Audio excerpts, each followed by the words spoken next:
5 আগস্টকে ছাত্র জনতার গণ অভ্যুত্থান দিবস হিসেবে পালনের সিদ্ধান্ত নিয়েছে সরকার। যথাযথভাবে পালনে বিএনপির কমিটি। অষ্টম দিনের মতো ইরান ইসরায়েল হামলা পাল্টা হামলা। ইরানের উপর হামলার সিদ্ধান্ত নিতে 2 সপ্তাহ সময় নিলেন ট্রাম্প। দেখছিলেন ক্রাউন সিমেন্ট সংবাদ শিরোনাম।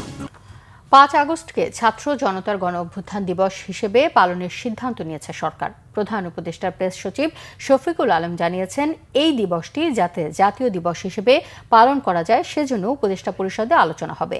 5 আগস্টকে ছাত্র জনতার গণ অভ্যুত্থান দিবস হিসেবে পালনের সিদ্ধান্ত নিয়েছে সরকার। প্রধান উপদেষ্টার প্রেস সচিব শফিকুল আলম জানিয়েছেন, ছাত্র জনতার গণ অভ্যুত্থান দিবসের আগেই জুলাই ঘোষণাপত্র প্রকাশ করা হবে। এই ঘোষণাপত্র প্রণয়নে পরিকল্পনা উপদেষ্টা ডক্টর ওয়াহিদ উদ্দিন মাহমুদকে প্রধান করে একটি কমিটি গঠন করা হয়। এই কমিটির সকল অংশীজনের সাথে বৈঠক করে জুলাই ঘোষণাপত্র প্রকাশ করবেন বলেও জানান তিনি। এ সময় সংস্কৃতি বিষয়ক উপদেষ্টা মোস্তফা সরোয়ার ফারুকী বলেন, 1 জুলাই থেকে 5 আগস্ট পর্যন্ত নানা কর্মসূচির মধ্য দিয়ে পালিত হবে ছাত্র জনতার গণ অভ্যুত্থান দিবস। তবে 5 আগস্টের দিনটি সরকারি ছুটি ঘোষণা করা হয়েছে বলেও জানান তিনি। 24-এর গণ অভ্যুত্থানের বর্ষপূর্তি পালন করবে বিএনপি। নয়াপল্টনে বিএনপির কেন্দ্রীয় কার্যালয়ে এক বৈঠকে এই সিদ্ধান্ত নেওয়া হয়েছে। এজন্য বিএনপির সিনিয়র যুগ্ম মহাসচিব রুহুল কবির রিজভীকে আহ্বায়ক ও অধ্যাপক ডক্টর মোর্শেদ হাসান খানকে সদস্য সচিব করে একটি কমিটি করা হয়েছে।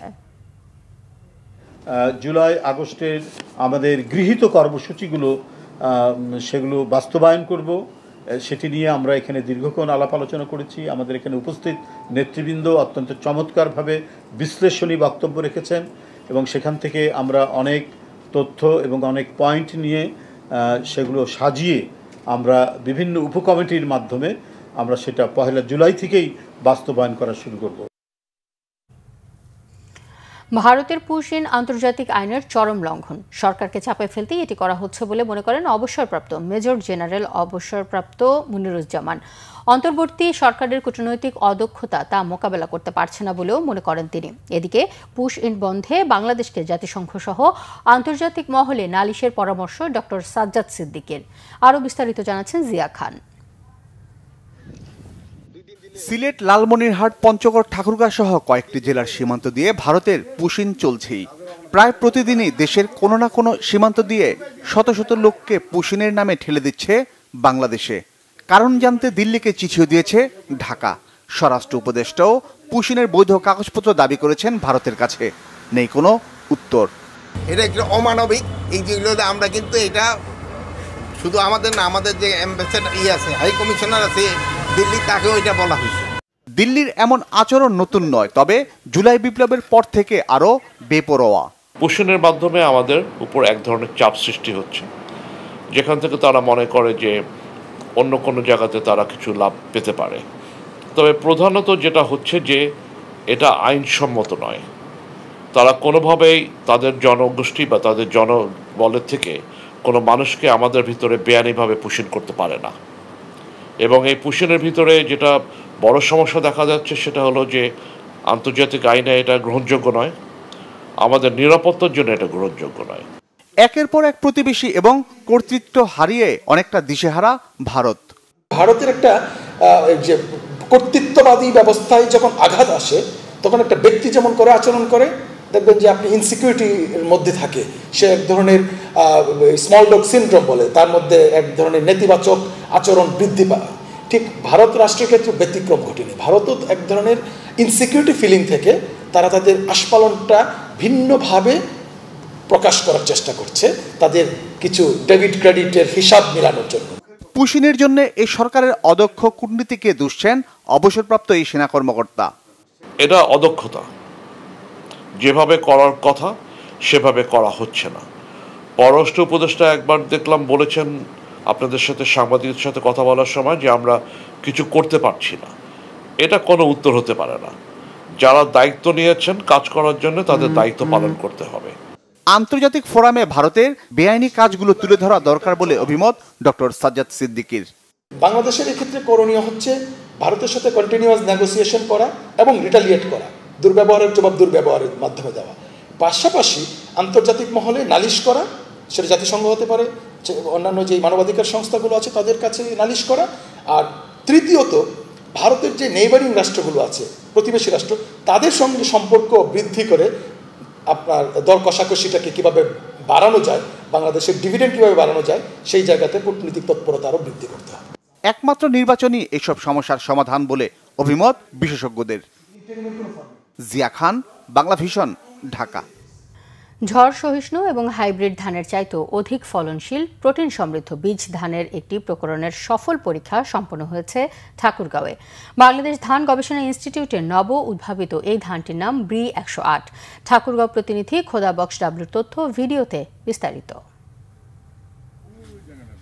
ঠাকুরগাঁও সুগার মিলের শালন্দর ফার্মে আখ বীজ উৎপাদনের পরবর্তী বছর পতিত থাকা জমি লিজ নিয়ে ব্রি 108 ধান বীজ উৎপাদনে ইতিহাস গড়েছেন অভিজ্ঞ কৃষিবিদ ও কৃষি গবেষক আব্দুল মান্নান। এই নতুন উন্নত জাতের ধান বীজ উৎপাদনে যুক্ত হয়েছে এই জনপদের অনেক শ্রমিক, ফলে কর্মসংস্থান হয়েছে কৃষি সংশ্লিষ্ট বিশাল এক দরিদ্র জনগোষ্ঠীর। তুলনামূলকভাবে কৃষি ও চাতাল শ্রমিকরা বেশি মজুরি পান বলে তারা ঋণ ও মহাজন থেকেও অনেকটা মুক্তি পেয়েছেন। পুরুষের হাজিরা এখন 600, মহিলাদের হাজিরা 400, কিন্তু কিছু জায়গায় কম বেশি থাকে আর কি, কিন্তু সিজনাল এবং ডাল সিজন থাকে, আর এই জায়গায় সিজন এবং ডাল সিজন নাই। অনেকদিন কাজ করি, কাজ পাই, এই জন্য আমি এটা দিয়ে লাভবান হই। কোনোদিন কাজ করলে আর কি ঠিক মতো টাকা পাই না, কোনোদিন কাজ হয় কোনোদিন হয় না, আর এখানে কাজ করলে আর কি প্রতিদিন নিয়মিত কাজে আসি, প্রতিদিন নিয়মিত টাকা পাই। না হানি নাগারি কাম করি আহানি, কাহ গরু নেছে, কাহ ছাগল নেছে, অনেক কিছু সুবিধা হয়। নতুন উদ্ভাবিত ব্রি 108 ধানটিতে বেশি উৎপাদন, ঝড় সহিষ্ণুতা, সরু চাল এবং রোগবালাই কম হবে। এই ধানের একর প্রতি ফলন 100 থেকে 120 মণ বলে জানান এই ধান বীজ উৎপাদনের সফল উদ্যোক্তা আব্দুল মান্নান। আমরা 2020 সাল থেকে আমরা এখানে হাইব্রিড ধানের বীজ উৎপাদন করি এবং পাশাপাশি ব্রি ধান 29 বীজের উৎপাদন শুরু করেছি। ব্রি উল্লেখ করছে এটা যে এর প্রতি শেষে 250 থেকে 270টি ধান থাকে, কিন্তু আমরা এটা দেখতেছি যে ব্রি ধান 108-এ কিন্তু আসলে 400-র অধিক ধান, পরিপক্ক ধান কিন্তু আছে। সুতরাং এটা ফলন তুলনামূলক বেশি হবে এবং সরকার যে বারবার চেষ্টা করতেছিল যে 29 ধানকে রিপ্লেস করার জন্য, এই ব্রি ধান 108 দিয়ে ব্রি ধান 29-কে আসলে এটা বদল করা যাবে। মানুষ আগামীতে এটা আগ্রহী হয়ে পড়বে। এই ধান সম্পর্কে ব্যাপক আশাবাদী জেলার কৃষি সম্প্রসারণ বিভাগ। ধানটির অন্যতম বৈশিষ্ট্য হচ্ছে এটি বেশি উৎপাদনশীল ধান, উপকারী ও প্রোটিন সমৃদ্ধ। যেহেতু ফলন ভালো, চালের কোয়ালিটি ভালো এবং প্রোটিন সমৃদ্ধ একটি ধান, আমরা আশা করছি যে এই বছর যে প্রদর্শনীগুলো হয়েছে সেগুলো বীজ সংরক্ষণ করে ভবিষ্যতে আমরা এটিকে সম্প্রসারণ করতে পারব। ব্রি 108-এর চাষাবাদ দেশের খাদ্য ঘাটতি পূরণে ভূমিকা রাখবে বলে আশাবাদী সংশ্লিষ্টরা। Bangla vision news desk. প্রসঙ্গ আন্তর্জাতিক। অষ্টম দিনেও চলছে ইরান ইসরায়েল পাল্টাপাল্টি হামলা। এদিকে ইরানের বিরুদ্ধে সামরিক ব্যবস্থার বিষয়ে আগামী 2 সপ্তাহের মধ্যে সিদ্ধান্ত নেওয়ার কথা জানিয়েছেন মার্কিন প্রেসিডেন্ট ডোনাল্ড ট্রাম্প। নিয়মিত ব্রিফিংয়ে হোয়াইট হাউস মুখপাত্র জানিয়েছেন, ইরান ইসরায়েল সংঘাতে যুক্তরাষ্ট্র জড়াবে কিনা তা আগামী 2 সপ্তাহের মধ্যে সিদ্ধান্ত নেবেন প্রেসিডেন্ট ট্রাম্প। কারণ ট্রাম্প মনে করছেন এই বিষয়ে সমঝোতায় পৌঁছার সম্ভাবনা রয়েছে।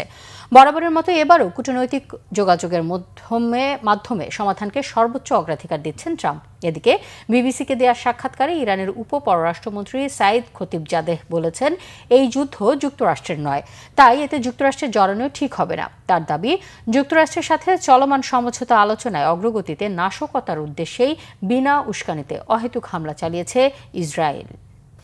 এ ছিল এখনকার মতো। পরের সংবাদ দুপুর 2টায়। এর আগে 1টায় রয়েছে নিউজ টপ 10, দেখার আমন্ত্রণ রইল।